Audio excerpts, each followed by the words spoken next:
পৃষ্ঠা নাম্বার 18 দুয়ে গ এর এমন একটি মান নির্ণয় করি যেন বাক্যটি সত্য হয়। আমরা 2 নম্বর অঙ্কের মধ্যে কয়েকটি অঙ্ক দেওয়া আছে, ঠিক আছে? এক একটি অঙ্ক আমরা কি করব, সলভ করব।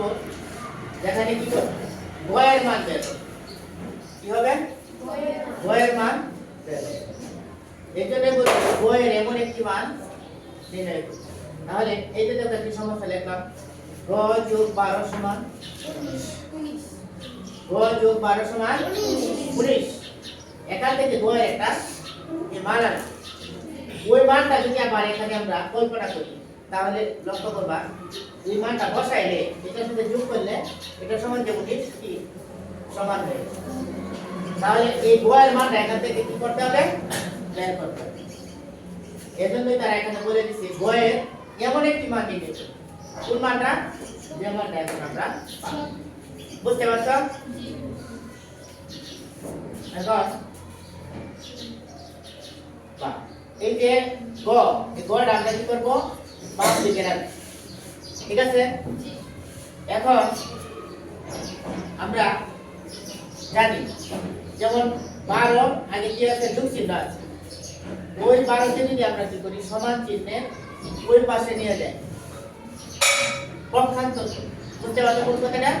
অর্থাৎ এই পাশ থেকে সমান চিহ্নের ওই পাশে নিয়ে যাই, কিন্তু ওই পাশ থেকে যদি আমরা এই পাশে নিয়ে আসি, অর্থাৎ বাম পক্ষ থেকে যদি আমরা ডান পক্ষ থেকে নিয়ে যাই, আবার ডান পক্ষ থেকে যদি আমরা বাম পক্ষ থেকে নিয়ে আসি, তাহলে কি হবে, চিহ্নের পরিবর্তন। কি হয়? চিহ্নের পরিবর্তন। তাহলে লক্ষ্য করো এখানে 12 এর আগে কি আছে, এখানে 12 এর আগে কি আছে, যোগ চিহ্ন আছে। জি, বুঝতে পারছো? জি, এখানে 12 এর আগে কি আছে, যোগ চিহ্ন আছে। আর এখানে আমরা কি লিখব, 19 টি লিখব। আর এই 12 এদিকে আসলে কি হবে, বিয়োগ চিহ্ন। বুঝতে পারছো? জি। তাহলে এখানে ছিল যোগ, এখানে এসে কি হলো বিয়োগ। যদি এখানে থাকতো বিয়োগ, এখানে এসে কি হতো যোগ। বুঝতে পারছো সবাই? এখন লক্ষ্য করো, তাহলে গ সমান 19 থেকে আমরা 12 বিয়োগ করব, অর্থাৎ 12 পর থেকে আমরা 19 পর্যন্ত হিসাব করব। 12 13 14 15 16 17 18 19 কত 7। তাহলে 19 থেকে 12 বিয়োগ করলে থাকে কত 7। তাহলে আমরা যেহেতু আমরা আর কোনো আমাদের কাজ করতে হবে না, তাহলে আমরা কি করব, সুতরাং দিয়ে দেব। সুতরাং গ সমান 7।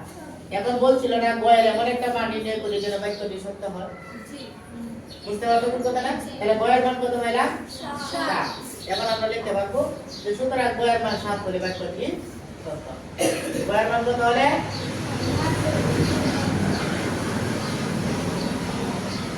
গ এর মান 7 হলে বাক্যটি সত্য। উত্তর 7। তাহলে আমাদের 1 নম্বর সমস্যা সমাধান হলো। এখন আমরা 2 নম্বর সমস্যা, 48 বিয়োগ গ সমান 33। 48 বিয়োগ গ সমান 33। তাহলে লক্ষ্য করো, এখন ওই যে 48 সংখ্যাটা আমরা কি করব, ঠিক রাখবো 48। এখন এই যে 33 এটাকে সমান চিহ্ন ডান পাশে আছে না, ওইটাকে যদি আমি বাম পাশে নিয়ে আসি সমস্যা আছে? সমস্যা নেই। তাহলে 33 কে যদি আমরা বাম পাশে নিয়ে আসি তাহলে কি 33 ছিল কি যুগে, যোগ চিহ্ন কি এখানে আছে? না, যোগ চিহ্ন যদি নাও থাকে তাহলে ভাবতে হবে যে 33 এর আগে একটা চিহ্ন আছে, সেটার নাম কি যোগ। এটাকে আমরা বামে নিয়ে আসতে কি হবে, বিয়োগ হয়ে যাবে, ঠিক আছে?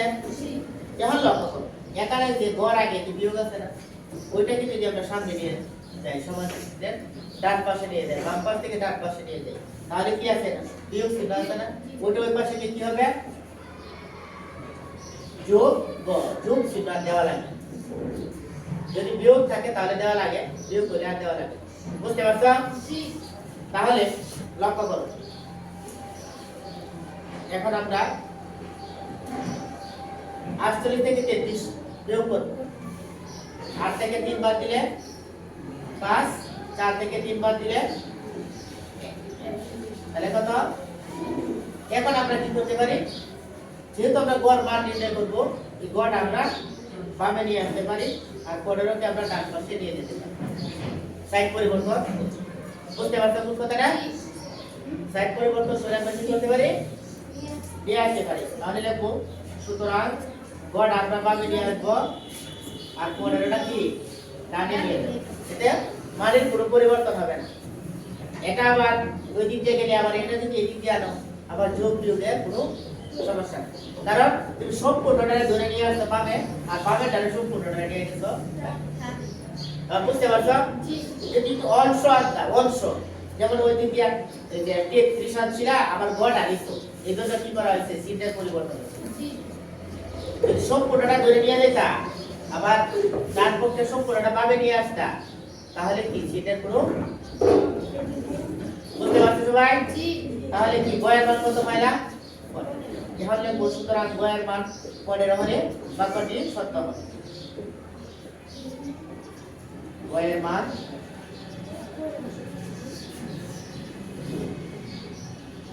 15 হলে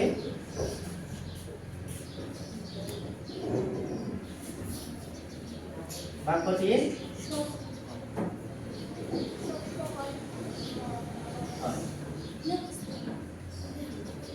উত্তর কত? 15। বুঝতে পারছো সবাই? সহজ দেখো ঠিক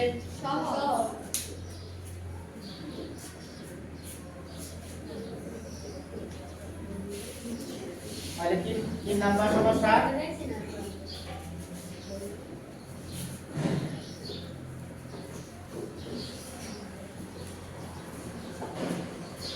তিন নাম্বার 8 গুণ গ সমান 32। 8 গুণ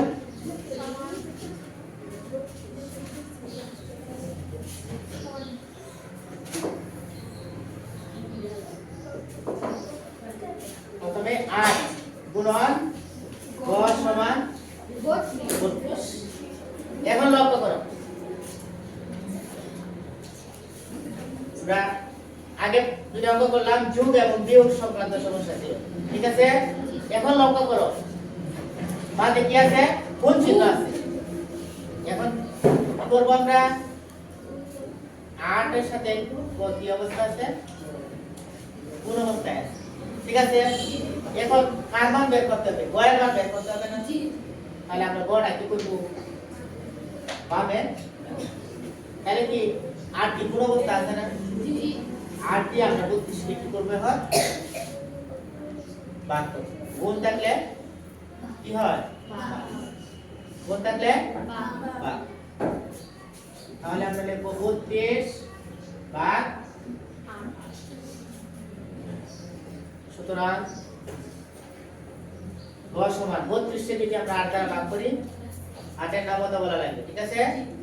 8 এ গুণে 8, 8 দুই গুণে 16, 3 8 গুণে 24, 4 8 গুণে 32।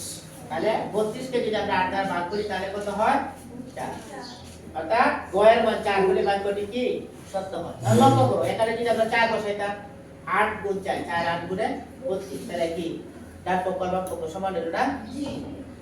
তাহলে লিখব সুতরাং গয়ের মান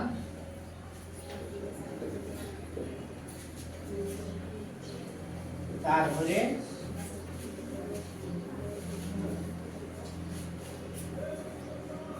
বাক্যটি সত্য। উত্তর কত তাহলে?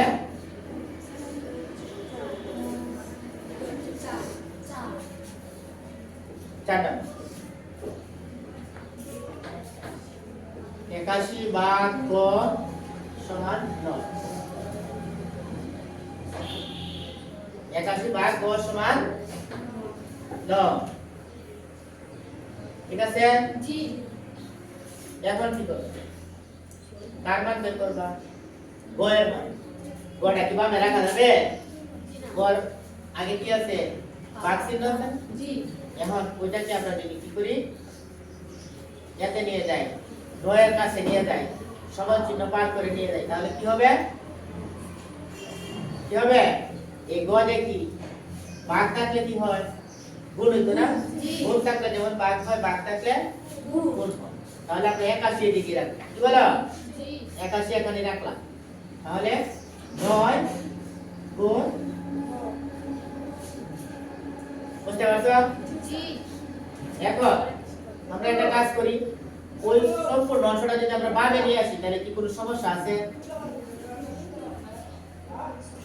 গ গুণন 9 সমান 81।